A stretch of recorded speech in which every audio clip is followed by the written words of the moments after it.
In the previous episode, I introduced the 4 interactive forms which make up the taxonomy that I find the most useful. The 4 forms are toys, puzzles, contests, and finally games.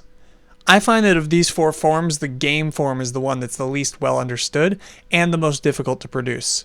For the most part, our stated reason for playing games is usually to have fun. While interactive systems in general can deliver all kinds of fun, games, as I've defined them, have an essential game fun, a value that other interactive forms do not provide. This essential fun could also be called heuristic learning. Our brains really enjoy that moment where we put a little bit of strategy together that we didn't quite understand before. Because of the incredible complexity of games, they also allow for creative problem solving. The feedback loop of games looks like this. Players are faced with a game state and they must make a decision. They make the decision and they get obfuscated feedback. That feedback is processed by the player and becomes a tiny bit of incomplete understanding. This understanding is stored in a folder in your brain, and then players draw from that folder the next time that they need to make a decision. For instance, a novice player might make a trade in chess that they find favorable, but which leaves the enemy queen in their back line. They spend a number of turns trying to deal with this pesky queen. The entire sequence of events gets wrapped up together and informs the player's understanding of that initial trade. The next time he's in a similar situation, he'll on some level remember this sequence and it'll factor into his decision. As I mentioned, players receive obfuscated feedback during a match. When I say obfuscation, I mean strategic obfuscation, not necessarily just hidden information. You may know the entire current game state, but you do not know the full strategic meaning and ramifications of all the positions.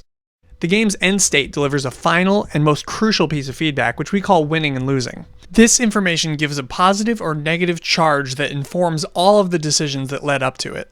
This charge does not tell the player that every decision you made was optimal, or necessarily even good, but it does inform the previous decisions and outcomes in a subtle, indirect way.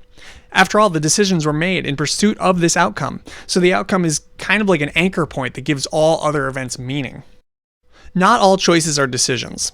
Let's say you have 0% of the information that you need to make a choice. You don't really have to decide anything in that case, you just make a guess. Alternatively, if you have 100% of the information you need, or close to it, you're also not deciding anything. You're just entering in the solution. Decisions live somewhere around the 50% knowledge range.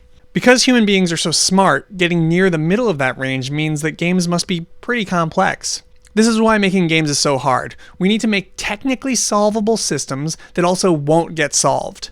They need to be complex enough to avoid solution, but simple enough to be learnable, so that we can start climbing that mountain. When we create systems that exist on this razor's edge between what we can and cannot understand, we not only create long-lasting games, but we create games that take advantage of human creativity and ingenuity. Games that reward these human qualities are also ultimately a lot of fun. Thanks for watching. Even though these videos are only 3 minutes long, they still take a ton of time and energy and effort to put together. So I'm running a Patreon campaign, and if you would like to support it, then it will help me to be able to make more of these videos more frequently. Please consider becoming my patron on Patreon, and I thank you very much for watching the video.